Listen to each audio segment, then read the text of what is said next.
हम लोगों ने असेंबली की यादी से 42,000 bogus vote, duplicate vote, double vote, 00 address की वोट, डबल डिजिट की वोट, जो चोर रास्ते से बोगस वोट बढ़ाई गई थी, ऐसे 42,000 वोट हम लोगों ने प्रेस कॉन्फ्रेंस लिया था शहर की आवाम के सामने, देश की जनता के सामने।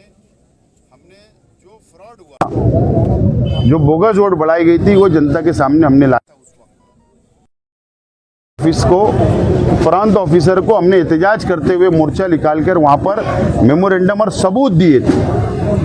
प्रांत अधिकारी साहब ने तमाम बीएलओ को हमारे सबूत उनको सौंपे हैं, उनको दिए हैं। वो वोट डिलीट होना चाहिए, हमारी डिमांड है, हमने सबूत दिया है।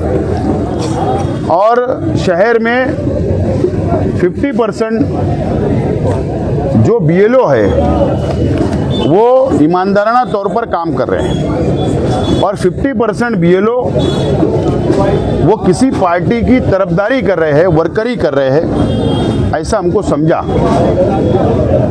और इसके लिए कई बीएलओ से मैंने खुद भी रब्ता किया, उनसे रिक्वेस्ट किया, गुजारिश की कि यार ईमानदाराना तौर पर आपकी यादी में बाहर की मोहल्ले की वोट आई है, वो वोट आप डिलीट कर दो। तो वो जवाब इत्मीनान बख्श नहीं दे रहे और वहाँ के वर्करों जो वहाँ के रहने वाले हैं उन लोगों को मदद नहीं कर रहे या उनकी बातों को नहीं सुना जा रहा है, जो सबूत हमारे पास है। इस ताल्लुक से आज वर्करों की मीटिंग बुलाई गई थी और मीटिंग के अंदर हमने मशवरा लिया और हमने हमारा पूरा 42,000 वोटों का डाटा वर्करों को दिया है, तकसीम किया है। और हर बूथ पर वर्कर बैठे, उम्मीदवार बैठे, काम करे और बोगस वोट अपने अपने बीएलओ को दे और उनसे डिलीट करवाए। ये अपील हमने की है। 2-3 दिन में अगर इस पे अमल नहीं हुआ, बीएलओ ने अमल नहीं किया, अगर किसी पार्टी की तरफदारी की, तो हमारा ये ऐलान हुआ, ये फैसला हुआ है आज, आइंदा जुमा 19 तारीख को दोपहर में 3 बजे शेख रशीद भवन से, आगरा रोड से नया प्रांत ऑफिस, हम लोग एक जन आक्रोश मोर्चा बीएलओ के खिलाफ, डबल वोट के खिलाफ सबूत लेकर जन आक्रोश मोर्चा हम लोग निकालेंगे। हमारी ये लड़ाई, हमको हक चाहिए, इंसाफ चाहिए, बोगसगिरी जो की गई है यादी के अंदर वो खत्म होना चाहिए और ईमानदाराना तौर पर इलेक्शन मालेगांव म्युनिसिपल कॉरपोरेशन का होना चाहिए। इसके लिए पार्टी का एक एक कार्यकर्ता, एक एक जिम्मेदार ने आज फैसला लिया है कि ये लड़ाई हम लोग रास्ते पर भी लड़ेंगे और कानूनी भी लड़ाई भी लड़ेंगे। आज की मीटिंग के अंदर ये बात का फैसला हुआ है। एमएलए ने आज प्रेस कॉन्फ्रेंस किया था और आपने जो 42,831 वोट जो बोगस वोट है ये प्रांत ऑफिस में दिया है, तो उन्होंने कहा है कि आप बीजेपी को फायदा पहुंचा रहे हैं क्योंकि मालेगांव में सेकुलर पार्टियां, सेकुलर लोग रहते हैं, यहाँ पे बीजेपी का कुछ वो नहीं है। आज के एमएलए साहब, जो शहर के एमएलए है, वो आलिम भी है, मुफ्ती भी है, उनको बहुत सोच समझ के इस तरीके का बयान देना चाहिए था। और किसी शख्स की एक वोट है तो हमको कोई एतराज़ नहीं है, ईमानदाराना वोट रहना चाहिए, एक मुल्क में एक वोट होना चाहिए, हमारा ऐसा मानना है, ऐसी हमारी डिमांड है और ऐसा ही होना भी चाहिए। लेकिन मैं इसी दिन का इंतज़ार कर रहा था कि एमएलए साहब मुझ पर इल्ज़ाम लगाए,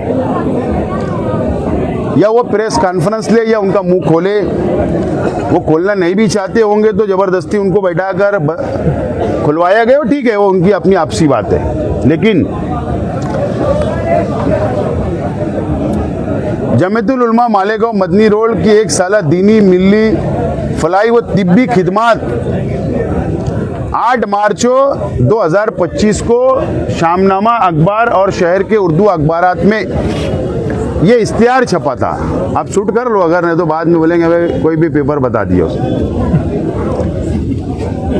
ये इश्तिहार छपा था जाबिर भाई, और इश्तिहार के अंदर 17,000 वोटरों के नाम वोटर लिस्ट में शामिल किए गए जमीयतुल उलमा के दफ्तर से, यानी उनके सालाना रिपोर्ट में 3,000 वोटरों के एड्रेस दुरुस्त तो किए गए, 12,000 वोटरों के शनाख्ती कार्ड, आधार कार्ड लिंक किए गए। इस तरीके का कबूलनामा जमीयतुल उलमा मदनी रोड ने किया और जमीयतुल उलमा मालेगांव शहर के सदर आज के एमएलए मुफ्ती मोहम्मद इस्माइल कासमी साहब है। आपने मुफ्ती इस्माइल साहब है। मैंने उसी वक्त मई में मैंने एक कंप्लेन दाखिल किया था, मार्च में 10/3/2025 को मैंने प्रांत ऑफिस को इसी लेटर ये लगाकर इश्तिहार लगाकर कंप्लेन दिया था कि ये कबूल कर रहे हैं कि 17,000 वोट इन्होंने जमीयतुल उलमा दफ्तर से बढ़ाए। ये 17,000 कौन है, उनके नाम डिक्लेयर किए जाए। ये कौन से आईडी से बढ़ाए गए, उनका नाम डिक्लेयर किया जाए। ये कौन से बीएलओ ने बढ़ाए, उसका नाम डिक्लेयर किया जाए। ये कौन कौन सी यादी में बढ़ाए गए, उनका नाम डिक्लेयर किया जाए। ऐसे कई सवालात मैंने किया था। उस पर प्रांत साहब ने मई में एक नोटिस दी, मार्च में पहली नोटिस दिया और मई में दूसरी नोटिस दिया कि आप इसका जवाब दो। अभी तक इन्होंने जवाब नहीं दिया। इसका मतलब ये 42,000 वोट जो बोगस बढ़ाई गई, ये सिर्फ एमएलए साहब की क़यादत में बोगस वोट बढ़ाई गई और बाकी इनके वर्करों ने शहर भर में बढ़ाई, ऐसी 42,000 वोट बोगस है। इसके लिए एमएलए साहब इस तरीके का इल्ज़ाम लगा रहे हैं। मेरा उस वक्त भी यही मानना था, आज भी मानना है कि भारतीय जनता पार्टी बीजेपी पूरे मुल्क के अंदर बोगस वोट बढ़ा रही है और जहां जहां भी सरकार के खिलाफ बोलने वाले उम्मीदवार एमएलए के लिए खड़े रहते हैं, असेंबली लड़ते हैं, ऐसे लोगों को बीजेपी एमआईएम को मदद करके उनको भी फ्रॉड में शामिल करवाई है। ऐसा इल्ज़ाम मैंने उस वक्त भी लगाया, आज भी लगाया। तो ये मुफ्ती इस्माइल साहब अब असल में रजिया गुंडों में फंस चुकी है, इसलिए वो बौखला रहे हैं और अलग अलग तरीके की बात कर रहे हैं। कानूनी एक्शन लेंगे आप इसके ऊपर? क्या मैं तो कंप्लेन किया था, लेकिन अब ये लड़ाई रास्ते पर और मोर्चा निकाला जाएगा और इनके ऊपर गुना दाखिल करो, कानूनी कार्रवाई होना चाहिए और इसकी पूरी इंक्वायरी होना चाहिए। ये डिमांड मैं करूंगा। किस पर होना दाखिल? सदर के ऊपर, सचिव के ऊपर होना चाहिए। जिन्होंने इश्तिहार दिया, जिन्होंने कबूल किया, इसकी इंक्वायरी होना चाहिए।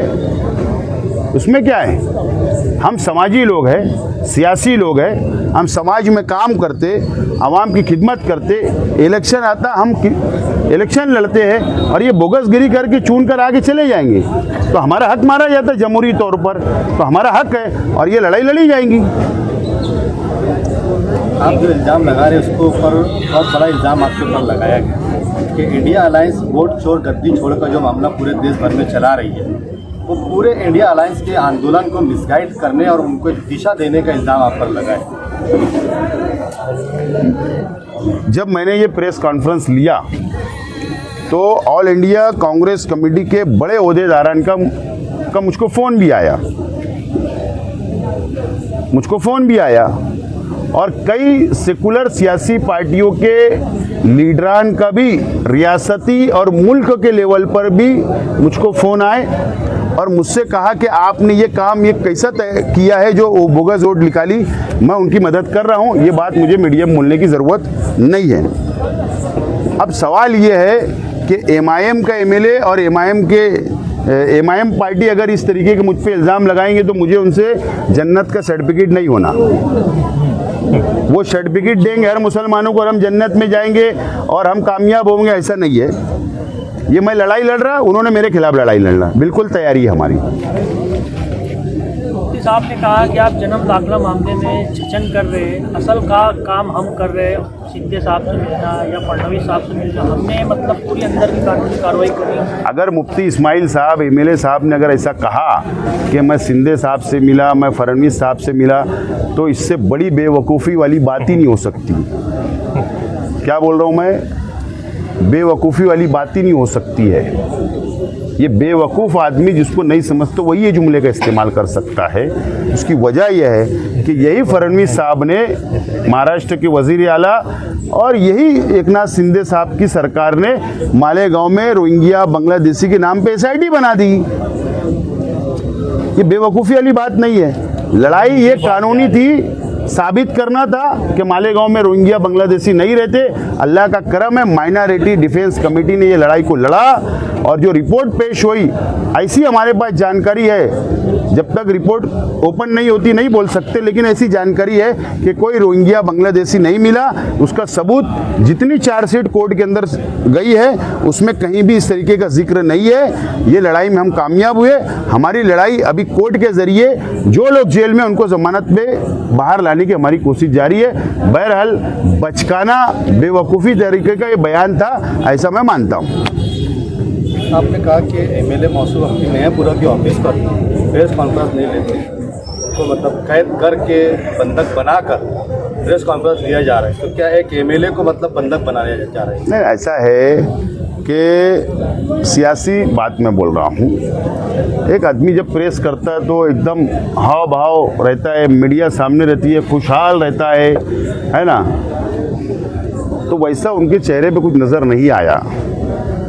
इसीलिए मुझको ऐसा लगता है कि ज़बरदस्ती उनको बैठाकर आजू बाजू से दबा के, हो सकता है नीचे पैर पे हिला भी रहे होंगे, तो वैसा ऐसा हो सकता है, मैं ऐसा लग रहा है मुझको, ज़बरदस्ती बुलवाया गया होगा, प्रेस लेने लगाई गई है।